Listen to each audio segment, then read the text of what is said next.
Welcome to Azeroth United, a weekly podcast about World of Warcraft. My name is Denethar, and I am your host. Welcome, everyone. Thank you so much for joining. It is Monday in Azeroth, and things were a little wild this weekend, so we had to push back the recording of the show to Monday night. It'll be out Tuesday morning, so by the time you hear this Tuesday, you'll probably be server reset. But anyway, we do still have a great show lined up for you. We're going to be talking about Season of Discovery and what Blizzard has done so far with their seasonal servers and what is in the future, or what the future holds for the Blizzard seasonal servers. We're also going to be talking about the patch 11.1.5. We've got some conversation about the worst raids in WoW history and a couple of other things. So pull up a chair, sit back, relax, and enjoy. Before I do anything else, I wanted to bring out, so I've been doing the recording on Saturday or Sunday, depending on when I have the time available, and editing the episode, putting it out Monday morning, which has made things better for me. But in terms of releasing a podcast, the problem is it's eating up my weekends, and my weekends are becoming more valuable as we're going into spring and then obviously into summer. I want to go do stuff. So I'm probably going to have to adjust the release date for the episode once again, or for new episodes once again. We'll probably go to, we'll see how this works out Monday night. Maybe do one right before reset. I don't know. We're going to evaluate. I thought Saturday, Sunday was going to work, and it was great during winter when I wasn't going out. But yeah, I did a bunch of stuff this weekend. I was actually outside. I touched grass. I went for a hike. It was great. So anyway, yeah, that's we'll cross that bridge when we get to it. So for today's episode, let's start off with the forum post of the week. Now, I saw a few good forum posts that I could look at, but I created my own. Build your own content, they said. So I posted on Reddit, and the question that I posed to the Reddit audience is, what do you think is the worst raid in WoW history? What do you consider to be the worst raid of all time in World of Warcraft? I see so many people asking about the best raid or favorite raid. I want to know what people consider to be the worst raid in WoW history. We're talking all raids across all expansions. 1 boss raids versus 14 boss raids. Everything's on the table. Use whatever criteria you want, boss mechanics, ambiance, trash mobs, whatever it is. It can be based on the experience when the content was current, or something completely off the wall. So what do you think is the worst raid in WoW history? And I got a lot of responses. There was 600 and something replies on that thread. And I would say the overwhelming majority of people on there chose the same 3 dungeons. So I'm going to go through the list. We've got the top 10 here, and we're going to talk about it. So number 10 is the Tomb of Sargeras. Primarily, this was because of the last few bosses were really tough. And I do get that. I mean, even as of Dragonflight, going and doing Mythic Tomb of Sargeras was tough because Avatar was almost impossible. Kill Jaden was almost impossible. It was really hard. You had to get lucky with the different mechanics because you couldn't just overpower it. So I didn't do that one back in the day. I did Antorus, and I did the Emerald Nightmare. So I bookended Legion, but I didn't do any of the middle raids. So yeah, Tomb of Sargeras was one that I went back and I did it later, and I thought, holy moly, this one is rough. The raid itself is really cool. I like the raid. It's a little big. I don't love the really, really big, long, expansive raids where you've got to take teleports all over the place. I don't love that, but it's okay. Tomb of Sargeras, number 10. Number 7 was Uldir. I think people just didn't like the vibe of the raid. There wasn't really any complaints about the boss fights, although the last boss, the mechanics are a little weird. The raid itself, I think a lot of people didn't like, and I would suspect that probably that came from Alliance characters, since it is a very horde signaling raid. I would say, yeah, that's probably what you're getting there, is just people didn't like Uldir from from a thematic standpoint. So, and that's fine. It's a good intro raid, I thought, for BFA. It was really, I don't know. I liked Dildir. It was fine, but whatever. Okay, next up is Crucible of Storms. Now, this one, I guarantee you, was 100% of the people who voted for this did so because the last boss took so long to kill in Mythic. And a lot of people just never killed the last boss in its original format. So, Unat. So if you were one of the people that killed it, great, good for you. I know it was generally considered one of the hardest raids ever released. And Blizzard they were like, well, it's a 2-boss raid. Who cares? Deal with it. So there you go. Crucible of Storms. Number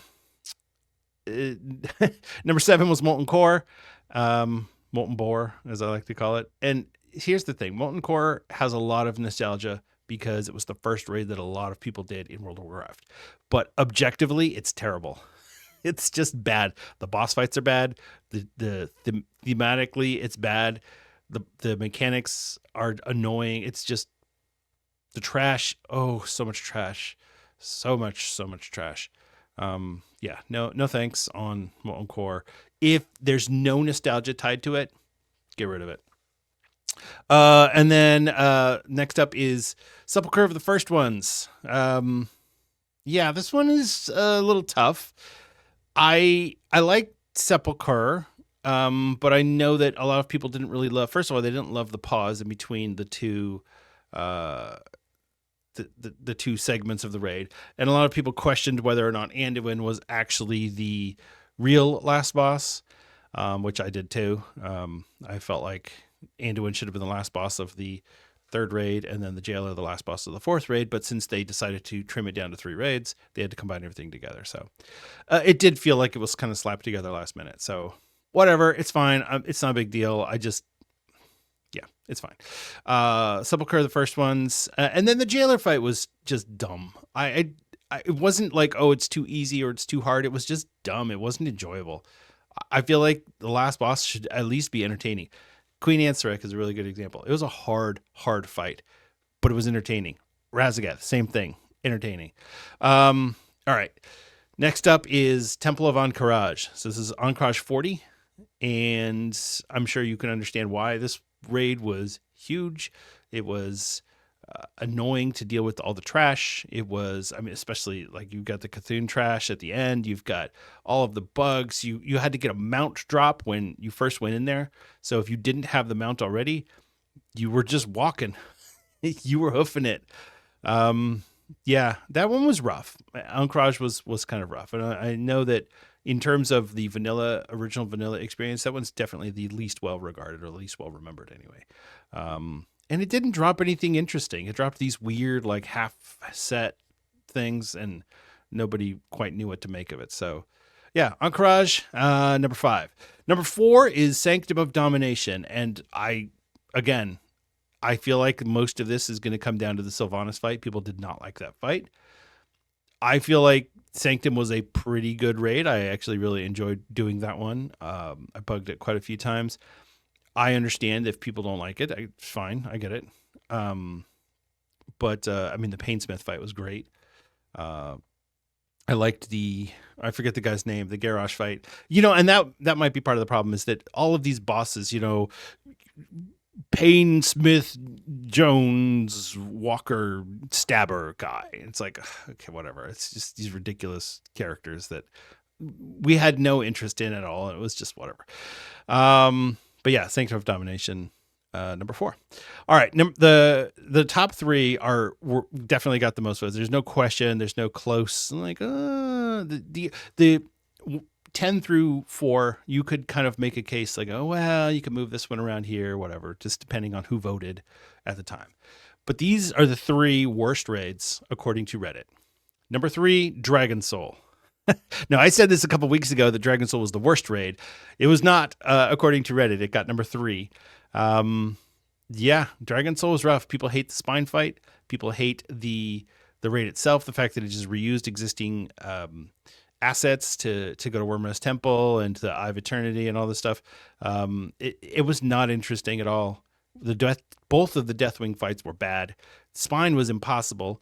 and the Madness of Deathwing fight was just not good at all. For a final boss of an expansion, that was a terrible, terrible way to go out.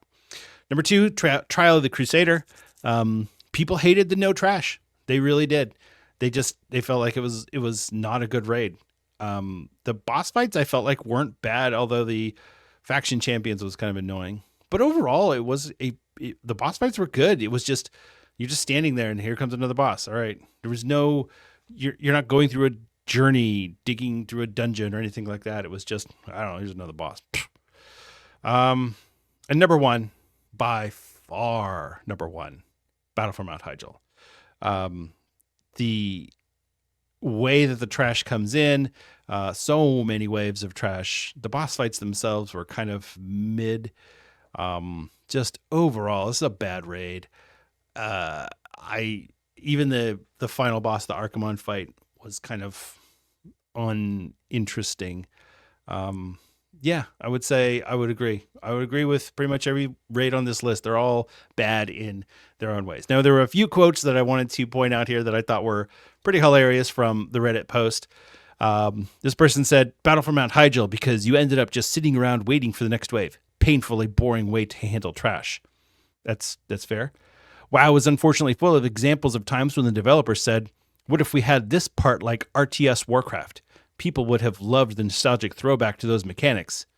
And in basically 100% of cases, no, people did not love that, or at least didn't love it when it was a necessary part of content progression.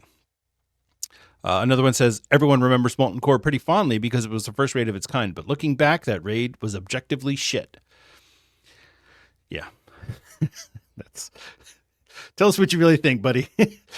I haven't done all raids in the game's history, but I refuse to believe that anything could be half as bad as Dragon Soul in terms of mind-meltingly boring mechanics, lack of new art despite the huge lore impact, and just general laziness. The only reason Spine of Deathwing isn't used as a technique for interrogating terrorists is that it was ruled to be too inhumane. That's a great one. That's a great post. Trial of the Crusade. That little arena was boring alone itself, just bosses being thrown at you and have fun. Laziest raid ever. The dungeon was the exact same thing, made it even worse. I loved Lich King, but 3.2 was the laziest patch in WoW history. I mean, these are some bold claims here. Y'all forget that Blackrock Depths was redone as a raid for the War Within already, and it has useless loot and was insanely overtuned to the point no one bothered. That's true. I did forget about that one when I was going through the list. And finally, Highmaul. I hated thematically. Its fights were boring, and it was so forgettable. I had to look up its name. I love Reddit. It's people can be mean and nasty on there, but sometimes the funny comes out, and it's good stuff. So it's good content. Thank you very much, Reddit. I really do appreciate it. That was some great content there. So, all right, that's the forum post of the week. Well done. Okay, before we get to the news, I'll do a quick rundown of what I got up to last week in WoW. I did not do anything in retail. The War Within, 0. It was all 20th anniversary realms. I did, let's see, I got 42 on my Hunter. Warriors, 27, but I did all of the all of the warrior quest lines where you get all the different pieces of armor. I went through and I did all that.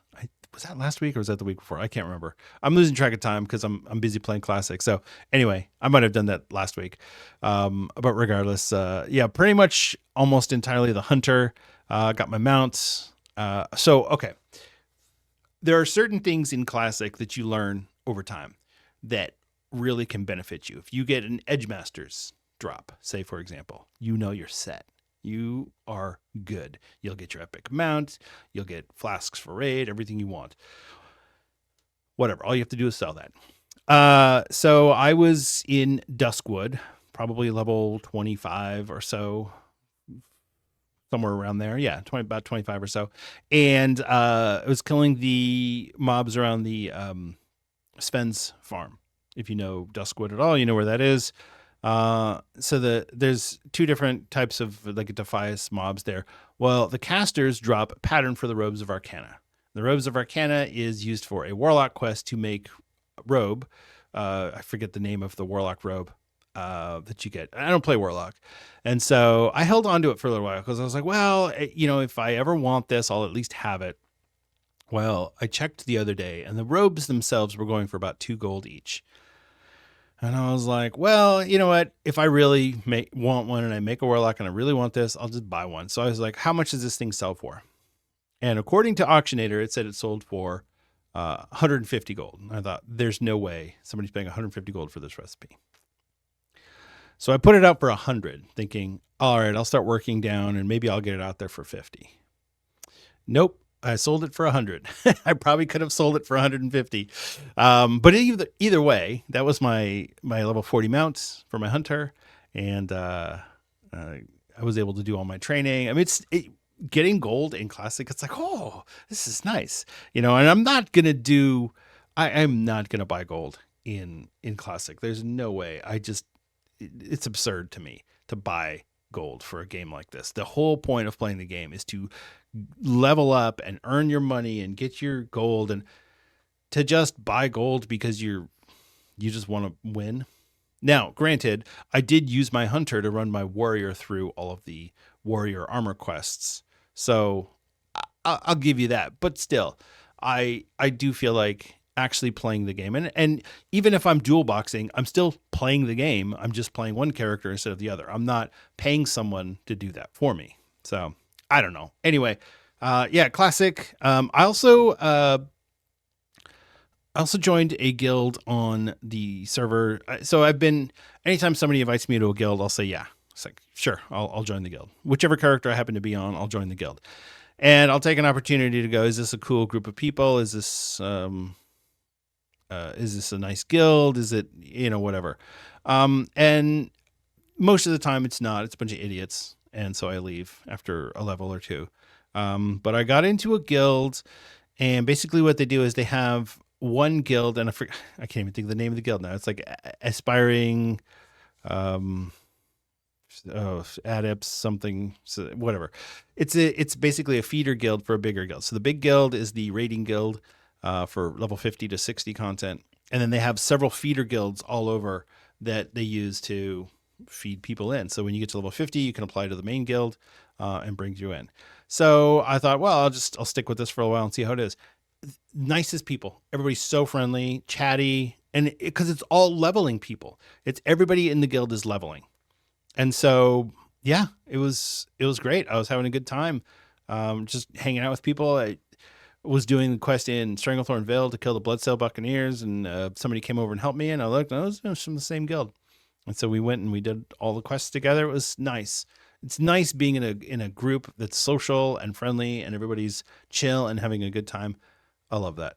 So anyway, there you go. That's what I got up to last week in WoW. It's just all Classic. I did log on to Season of Discovery and did a couple of things, but I don't know. I can't. And we'll get to Season of Discovery later, but I'm just, I don't know. I might get the bug at some point. We'll see. No promises one way or the other. There's a lot to talk about with Season of Discovery, so I wasn't there this past week. So, all right, that is enough of that. We do have a lot to talk about, so let's get into it.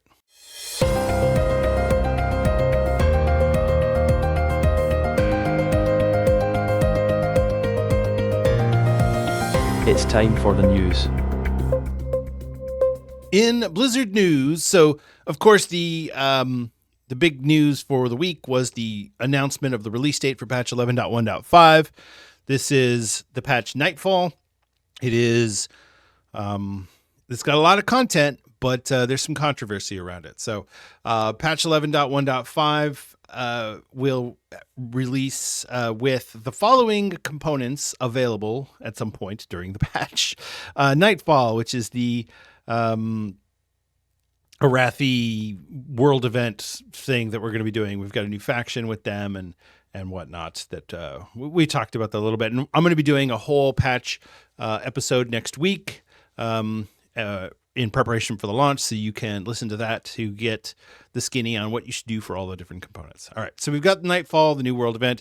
We've got Cooldown Manager, which is basically it's not a weak aura replacement. It's like weak aura light for people who don't want weak aura. So if you don't want weak aura, but you want some help with your cooldowns, this is the way to go. And I will do a full deep dive on the cooldown manager next week. It's pretty cool. I like it. I still prefer weak auras, but it'll be nice to have it available.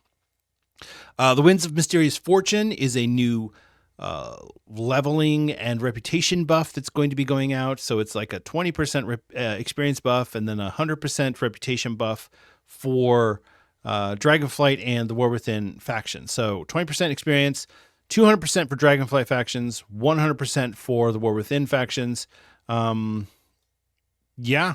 This looks pretty cool. The factions that are included, because it's not every single faction. The Dragonflight factions are Dragonscale Expedition, Marug Centaur, Iskara Tuskar, Valdrakken Accord, Loam Niffin, Dream Wardens, Sibelian Rathian, and Cobalt Assembly.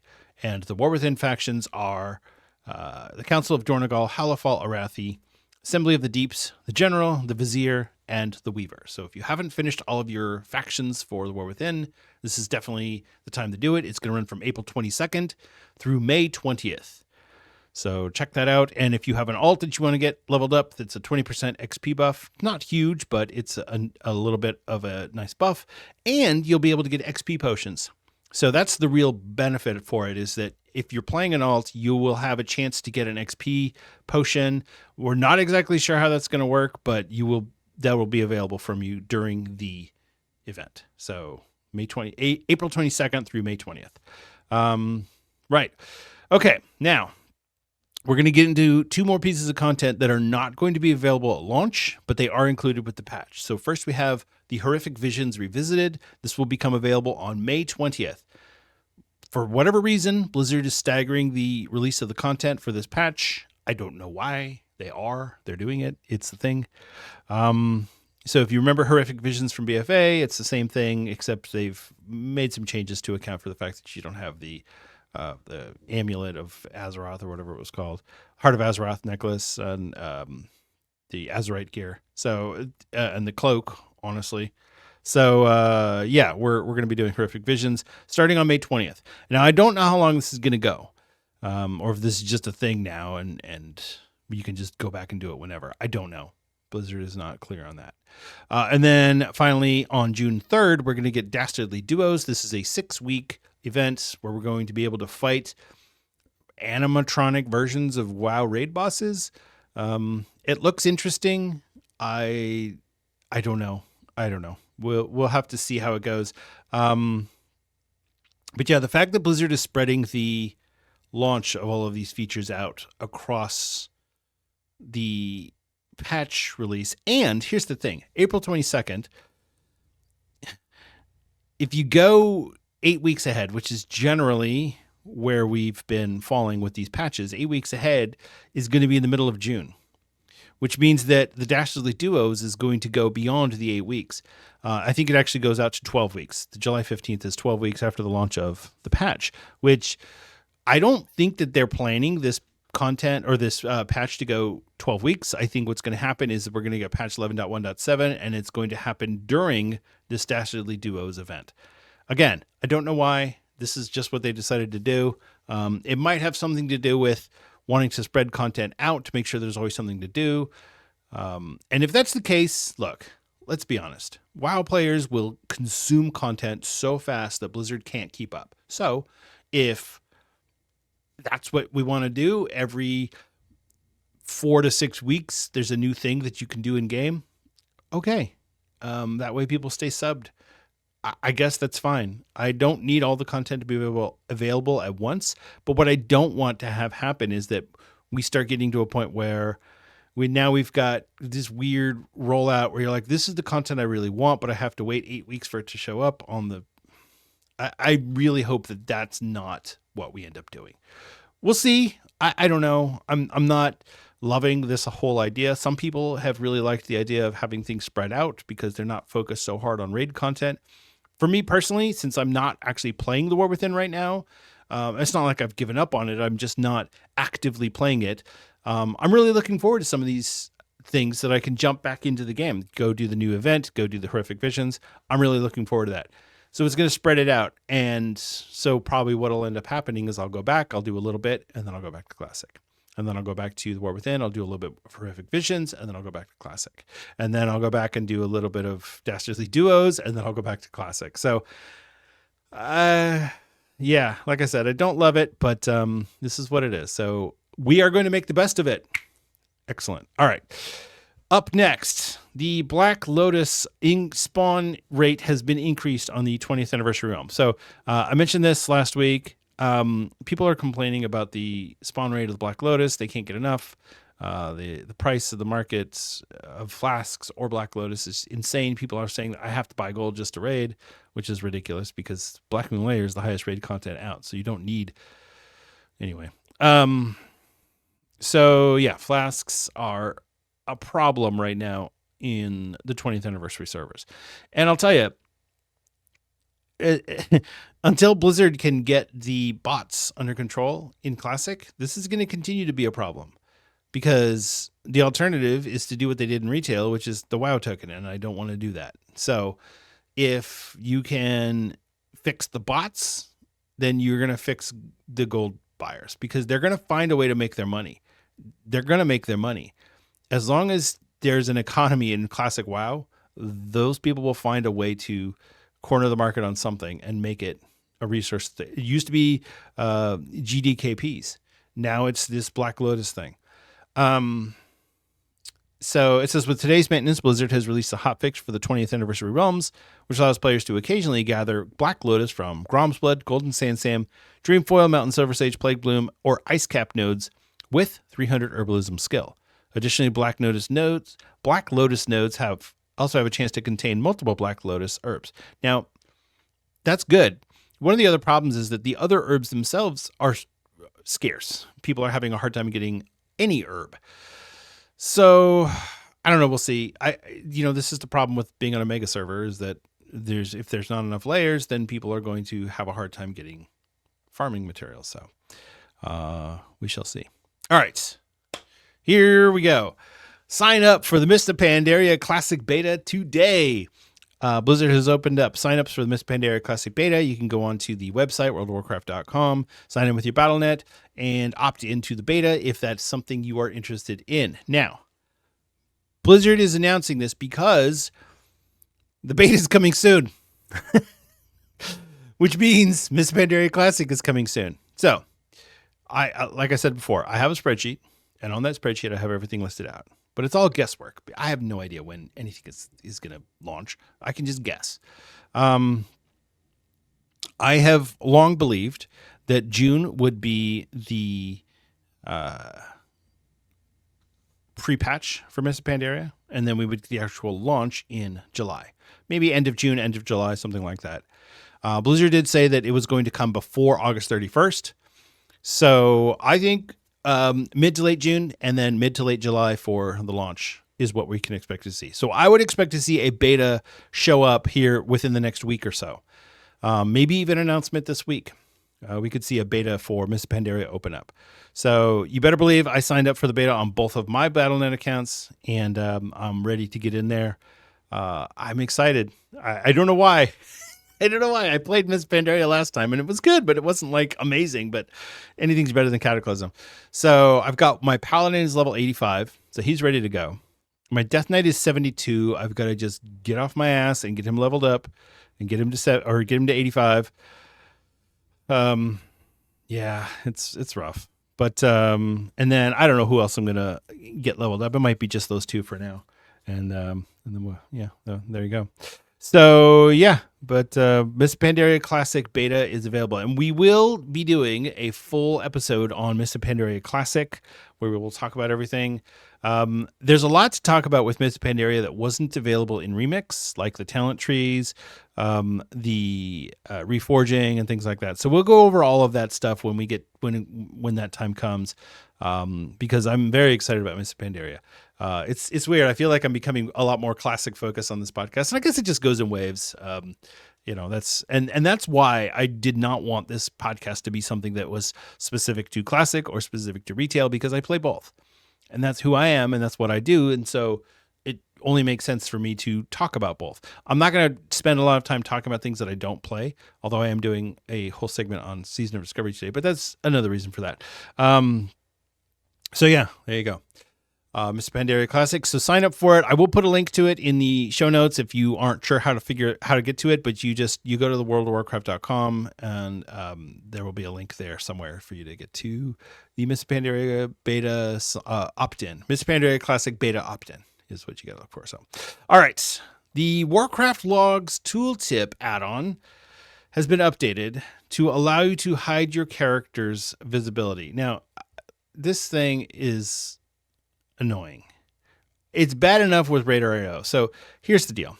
If you've ever been in a Mythic Plus and you have that one guy who's like, hey guys, we're not timing this, I'm out. That's because of the Radar.io add-on. That's why they don't want to have it show up that you failed a dungeon. They don't want it. They don't want it to show up at all. And it doesn't even have to be in the add-on. You could go to radar.io.com or radar.io. It's not radar.io.com. What am I talking about? It's crazy talk. Radar.io and look up your character and you can see how many dungeons you failed. It's easy to look it up. But for whatever reason, people get really weird on being able to be pointed out that, hey, you failed a dungeon. So they don't want to do it. This is the same thing that we're experiencing now with this Warcraft Logs tooltip. Your Warcraft Logs is available on the website. You can just go there and look. And it's easy to look and see all your logs. You're like, wow, look how terrible you're. Gray parse, gray parse, gray parse. Oh, there was a green one. Wow, okay. Oh, no, it's gray. So it's not like this is some secret data that is now ruined pugging. It is, however, making it easier for people to be jerks about not taking you into a pug. They go, I don't like you. I don't like your face. I don't like your name. And your logs are terrible.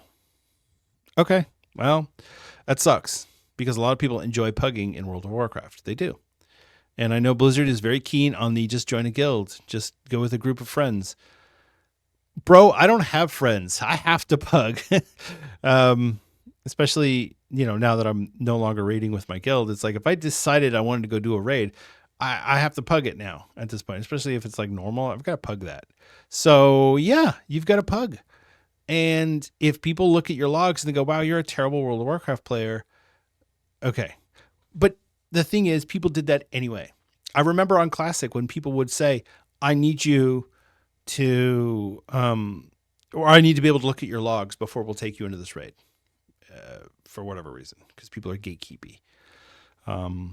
So yeah, this add-on, this is not doing anything new. This is nothing special. This is not a new amazing thing that's happening all of a sudden. This is World of Warcraft players being World of Warcraft players. They want to see your logs. It's just making it slightly more convenient for them to be able to do so. That's all. And this is only showing your best logs. So if you're worried about your bad logs that I had a bad day that day, whatever, nobody's going to see that because it's only going to show your best ones. If your best logs aren't great, okay, well, maybe you're not going to make it into that pug. You wouldn't have fun in there anyway because they're going to criticize everything you do. So you don't want to be in that pug regardless. Look, I don't want to say anyone is a bad player because I don't feel like there are bad WoW players. There are just uninformed WoW players. Maybe there's a few bad players, people who just literally cannot do it. That's fine. I'm not a great WoW player. I'm really not. I wouldn't consider myself to be a bad one. I get green and blue parses. I don't get a lot of purple or pink or whatever parses. I don't do that because I'm not intense with my gameplay. I don't just get out. My wife, when she plays, I can hear it. Like if I come home and she's playing WoW, I can hear it through the whole house because she's slamming the keys so hard. Like I can hear, like I'm surprised that her keyboard still functions. I don't play like that. I'm a lot more relaxed. I'm a lot more casual. I don't know why I chose Demon Hunter this season. I did, and it was too many buttons, and it's still not as bad as Fury Warrior. Okay, I'll give it that. But still, the point is, I'm not a parser. I don't care about parsing. I have no interest in that. That's not my culture. That's not what I like to do. Some people do, and that's fine. So if this add-on makes them feel better, then so be it. But a lot of people have been dooming and glooming because of this add-on, and I just really don't think it's that big of a deal. So I guess we'll see. I guess we'll see as things continue on. Once the hype on this thing settles down, we'll see if it becomes a big problem for the community. So anyway, the point is you can now hide your character on the logs. So if you have bad logs, you can hide your character. Granted, it's like taking the Fifth here in the States. If you say I take the Fifth Amendment, it means you don't have to testify against yourself. So in this case, you're like, I don't want my logs to show up, which people will assume to mean that you're guilty of having bad logs. But regardless, that's an option that's now available. So, all right. The gold swaps are now against the terms of service. So there was a whole post thread on this, and I'm not going to go into too much detail on it because it's pretty basic. Blizzard is now explicitly saying that this is a bannable offense. So what a gold swap is if I have 1,000 gold on, or say I have 10,000 gold on Cataclysm Classic, and you have 1,000 gold on Classic Era on 20th anniversary, I'll give you my 10,000 on Cataclysm, and you give me your 1,000 on 20th anniversary. So now my character on anniversary has gold, and your character on Cataclysm has gold. See, it makes sense what they're talking about. I can see why it's against terms of service, because it's taking things outside of the game world. Even though it's both World of Warcraft games, you have to be able to go outside of the world to say, okay, and now let's log on to our other characters and swap, because there's so many ways that could go bad. And for whatever reason, people just don't, I don't know. People would rather just buy gold than do gold swaps, but it does happen. And so Blizzard has come out and said this is against the rules. You can't trade somebody 100,000 War Within gold for 10,000 Cataclysm gold or whatever. You can't swap gold between game versions of the game, and you can't do any sort of gold for currency, real life currency swapping. If somebody's like, "Hey, I'll give you 10,000 gold if you give me, $100 or $20 or whatever it is. I don't know how much 10,000 gold is worth. If you let me sleep with your girlfriend, I'll give you 100,000 gold. It doesn't work. So, you are now liable to be banned. They changed it from unsupported to prohibited. Whatever. People are mad because people are going to get mad at everything because it's the internet. But anyway, that's a thing. All right, let's talk about this week in World of Warcraft. This is the War Within Season 2, Week 7. The Mythic Plus affix for the week is Devour. So players are periodically affected with a heal absorb while in combat. So you need to get rid of your heal absorb. So whatever you have to dispel, whether it's curse, magic, disease, poison, you just have to be able to dispel. If you can dispel it in any capacity, you're good. So it's your paladin, priest, shaman, druid, mage, monk, evoker. They can all dispel this thing. Dead knights. Death knights can use anti-magic shell to get rid of it. Other classes have some ability to get rid of it, but it's not great. I think demon hunters are the only class that literally has zero capacity to counter this particular thing. I think warlocks can even do it with one of their pets. So, this one's not. It's not horrible. It's a little annoying, but whatever. I'm not too upset about this one. And then the +7 affix is tyrannical. You know it. You hate it. You hate to see it. Bosses have 25% more health and deal 15% more damage. Yeah. Oh, Mythic Plus. The holiday event for this week is the World Quest bonus event. So you will get the Sign Up to Emissary buff. You will get reputation gains from World Quest increased by 50%. And you can get the quest The World Awaits from Archives for Thrune in Dornegal to complete 10 World Quests in Khazalgar for 2,500 reputation with faction of your choice, including the Goblin reputation from Undermine. The PvP brawl for the week is Arathi Blizzard. Put away your bathing suit, pull out a parka, and enter a winter wonderland as the Arathi Basin you know and love gets fresh coat of ice and snow. You'll be racing your way between the farm, stable, and mine, lumberyard, and blacksmith through piles of snow over a mostly frozen lake. One more thing, the weather forecast calls for a bit of fog of war. We hope you're prepared for the weather. Arathi Blizzard's cool. I think it was one of the first brawls that they did. But basically, everything's frozen. You can run across the lake. You can't see from the lumber mill to the blacksmith. It's pretty cool. I like it. That's a good one. I might jump in there a little bit this week. When you zone in, you'll get the quest Something Different to win a PvP brawl, and you'll be rewarded with conquest, honor, and marks of honor.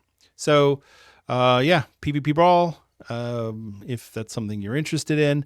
We do have the Arena World Championship Cup still going on. I think we have one more week of that, and then it'll be on to the MDI. But that's pretty much what's going on in WoW this week. Not a ton going on, and we do have Noble Garden coming up next week after this. And there you go. That's what's going down. All right, we're gonna move on to the main topic, and there you go. It's time for the main topic of the week.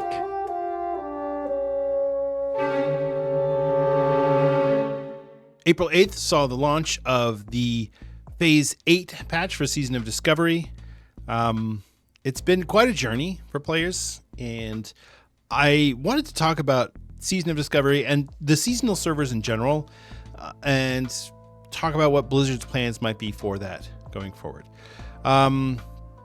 If you'll recall, Season of Mastery was the first seasonal server launched by Blizzard. This came out after Classic had already run its course. It was announced September 30th, 2021, and the beta launched on October 5th, and the servers were released on November 16th.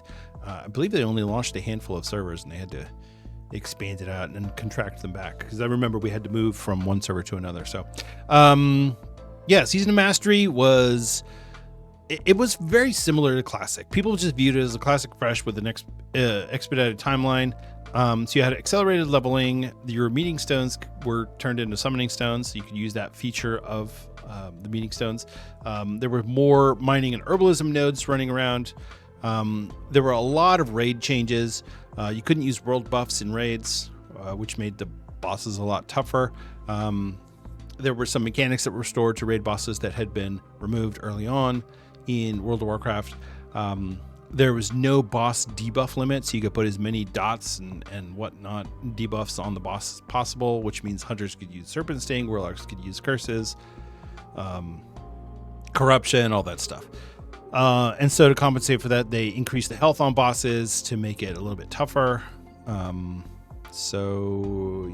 they added new mechanics to the bosses as well. Some of the bosses were a lot harder with the increased health and the added mechanics.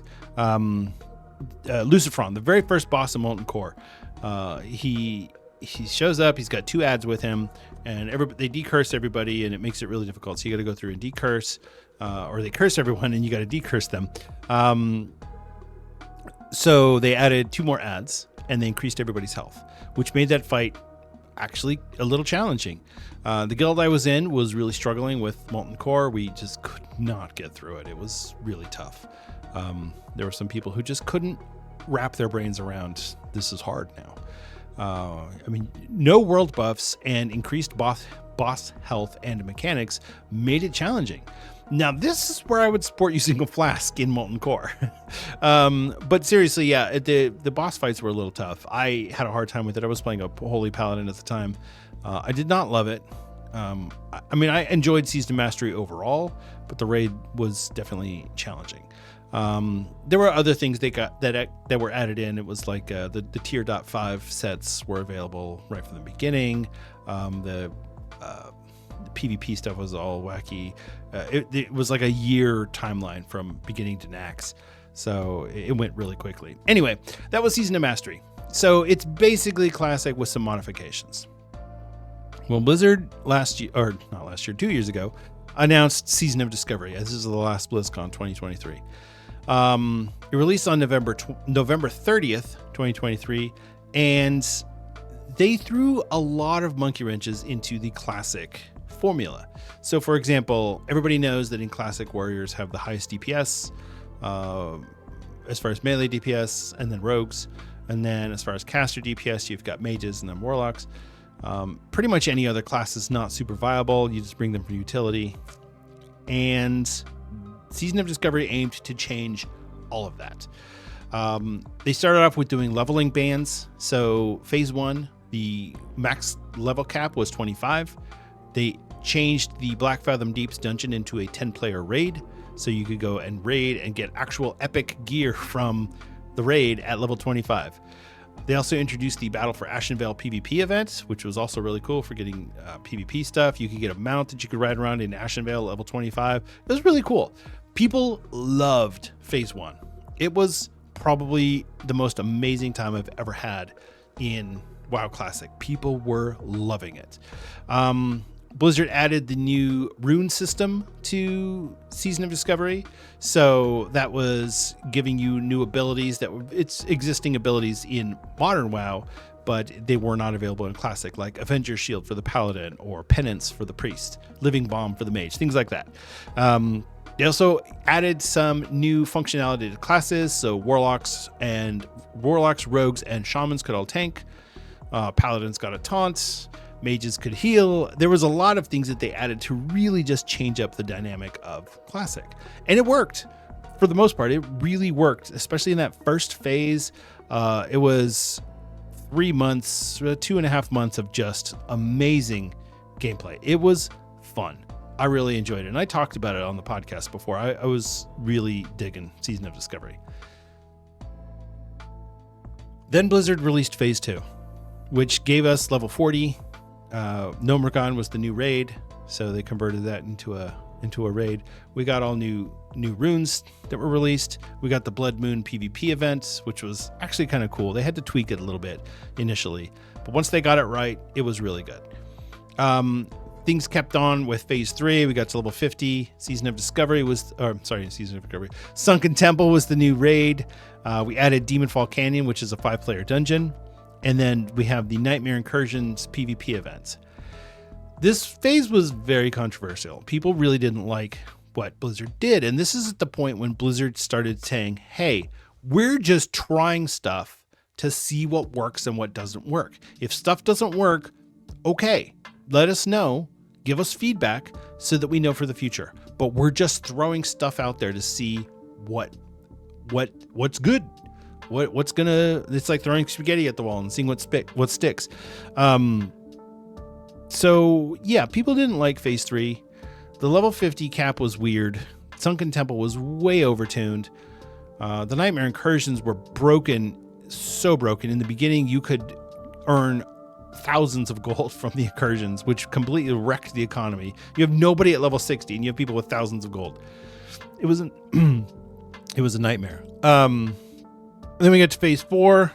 We got to level 60. We finally got to level cap. We got Molten Core. We got Onyxia's Lair. And then they added 2 new raid dungeons, which were the Tainted Scar and the Storm Cliffs. And so what they did is they took the world bosses and they just put them in raids. So it's just a 1 boss encounter.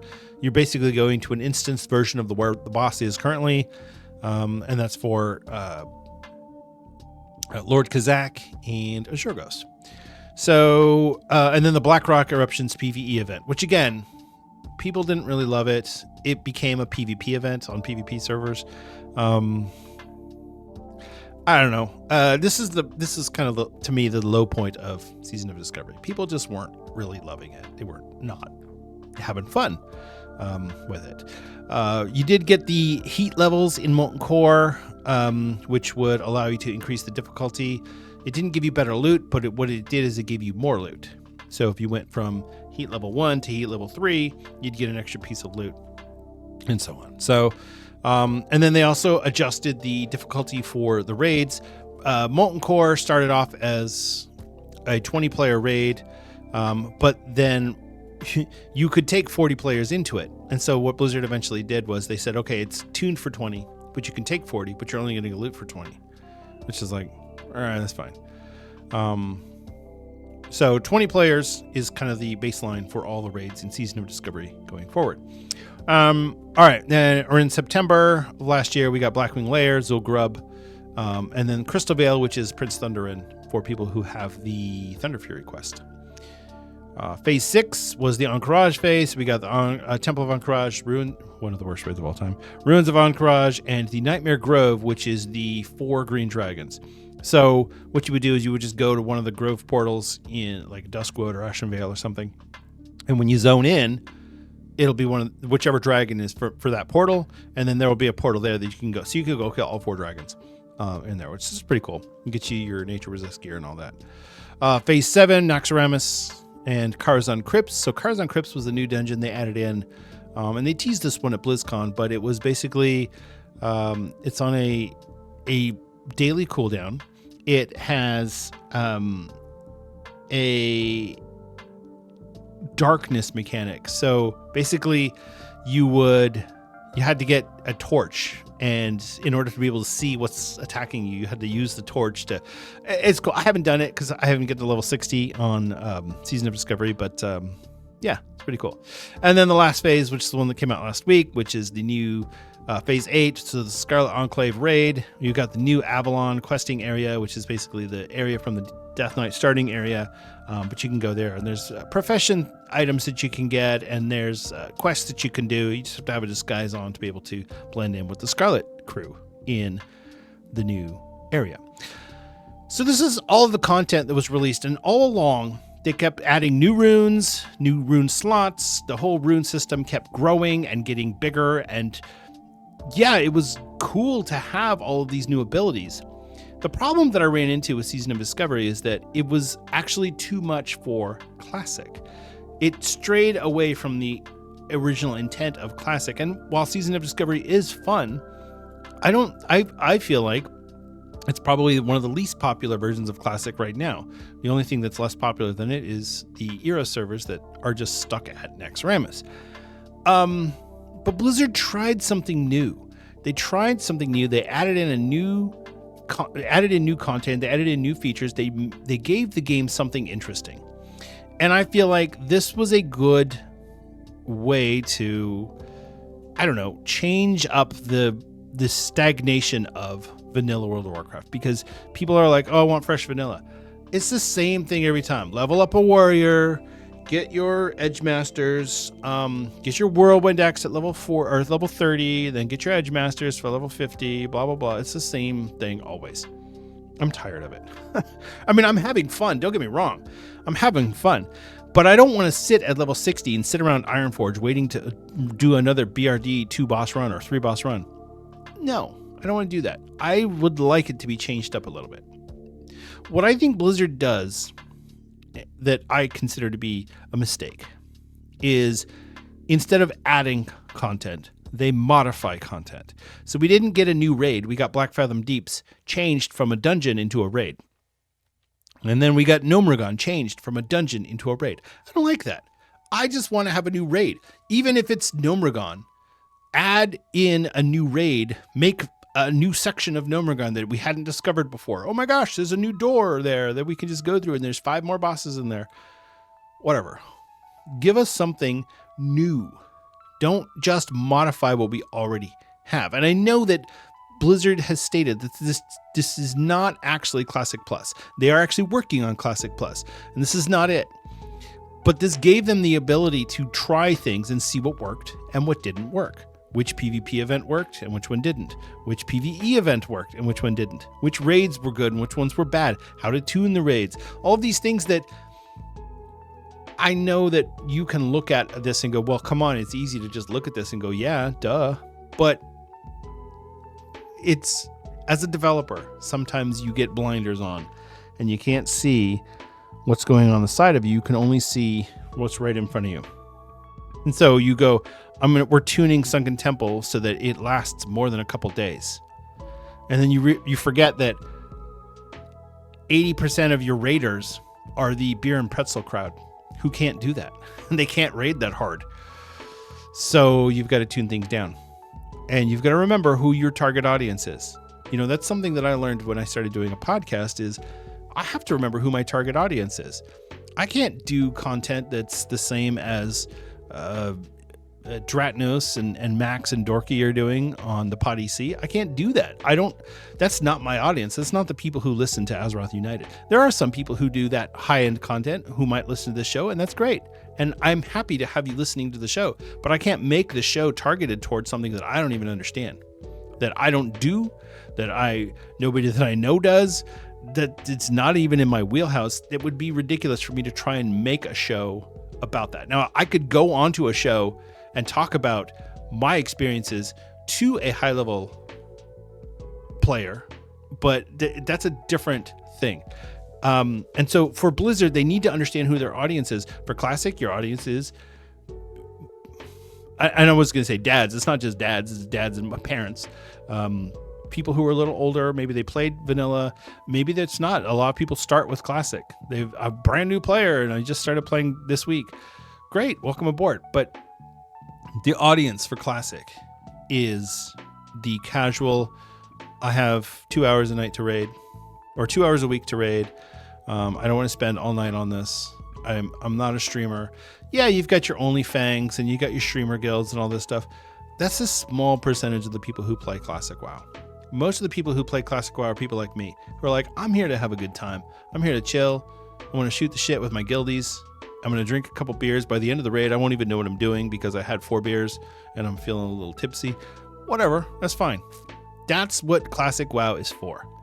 And if Blizzard is designing content for this race to world first mentality, it's bad. It's bad for Classic, and the Sunken Temple raid was bad. For the whole phase 3 was just a bad implementation.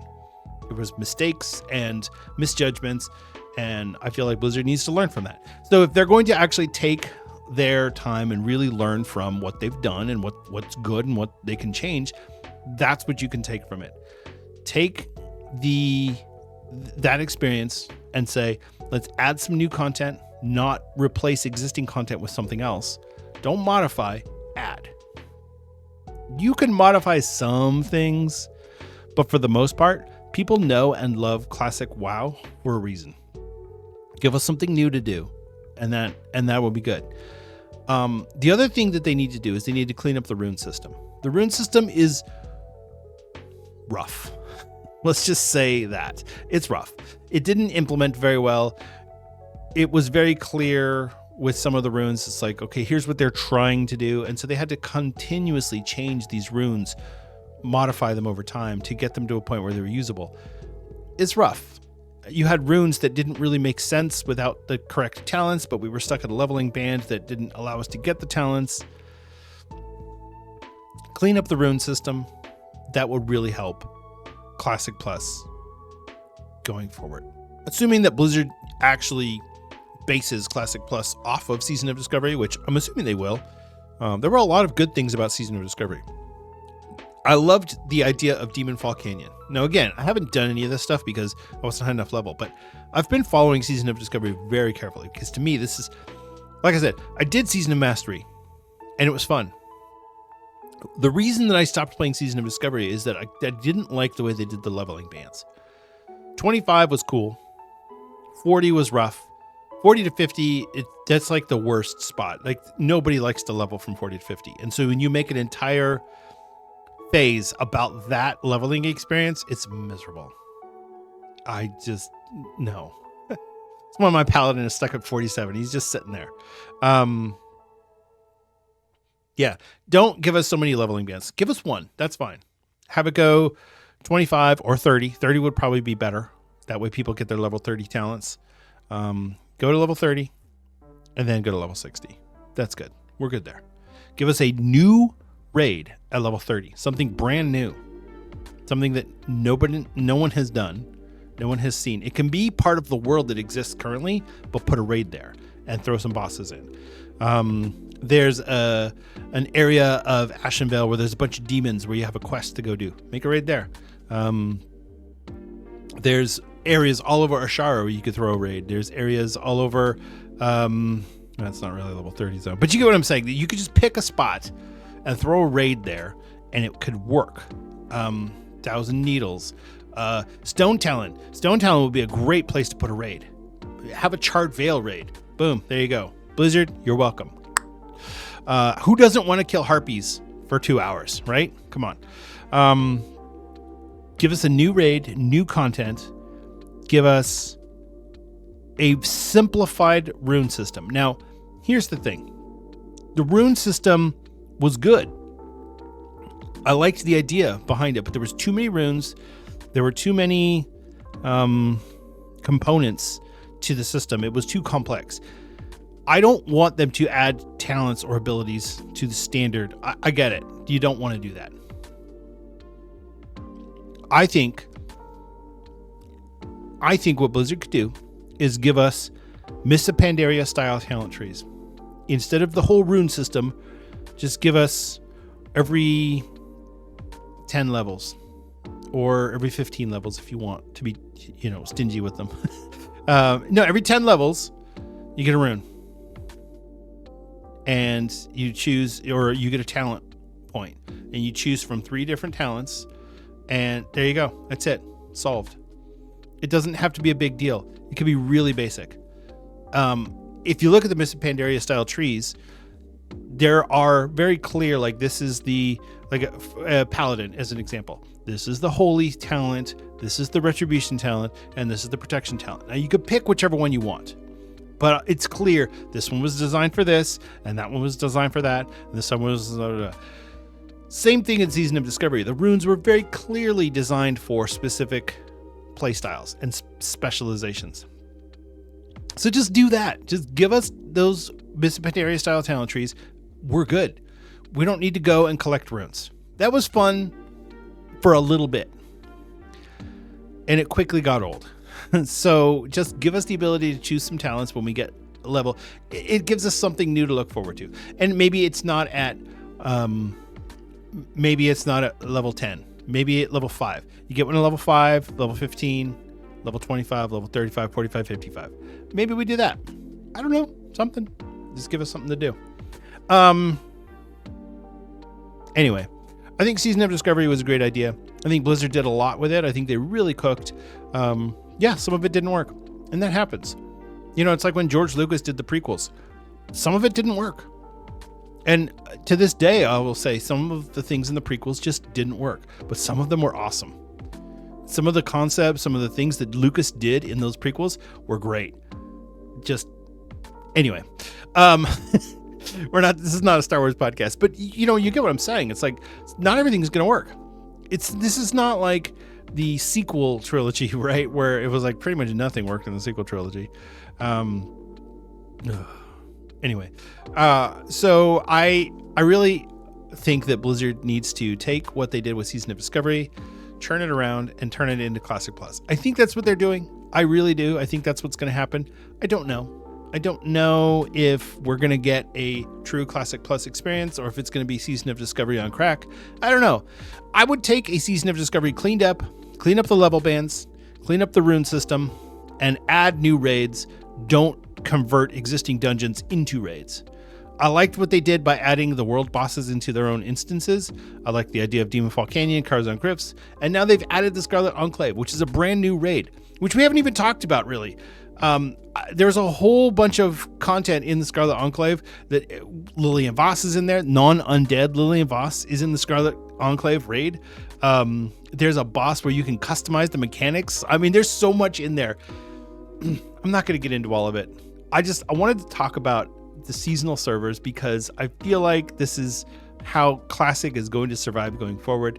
Blizzard can continually re-release Vanilla WoW over and over and over again, and people will play it. If you did a brand new, fresh server every 5 years, people would play it. Go from Vanilla through Wrath of the Lich King. 5 years after that, start over. You could do that, and it would be fine. But if you really want to grow Classic beyond just that, this is the way to do it. Give Classic some character. Don't make it go into Burning Crusade. Keep it going. Now, one thing that I want to bring up before we conclude this topic is that Blizzard themselves have indicated that they are potentially going to keep Season of Discovery open forever. They might even continue making content for it. Now, I don't know what that means. As far as like a Classic Plus, maybe they think that if they just leave Season of Discovery open, then that will alleviate the need for Classic Plus. I don't know. They do seem like they want to make a Classic Plus. They put out a survey about it, and they've kind of hinted at it a few times. And they've been very clear that Season of Discovery is not Classic Plus. But having said that, the fact that they're going to leave it open gives me hope. I might go finish getting my Paladin to 60. I might go and run some of the raids. I might do that. I don't know. Because to me, getting in there and just experiencing those raids and having fun in Classic, it's worth it. because Classic is fun. If you don't like Classic because you're like, it's too boring, the content, these characters aren't going to, they're not real characters, they're going to go away. In a lot of ways, you're right. But if Blizzard says, we're keeping these servers up forever, I'm going to go level up in Season of Discovery. I'm going to do it because one of my biggest concerns was if these servers are going away, what's the point? There is no point in me just going and leveling this up just for what? Just to say I did it and then the character gets deleted? No. So if Blizzard leaves these servers up and then occasionally throws new content at us, I think that would be pretty cool. So I don't know. We'll see. We'll see what happens. I'm very excited about the future of Classic right now. We've got Miss Pandaria Classic coming. We've got potentially Classic Plus on the horizon. The Anniversary Realms are going to hit Burning Crusade sometime at the end of this year. There's a lot coming on this year for Classic, so I'm very excited.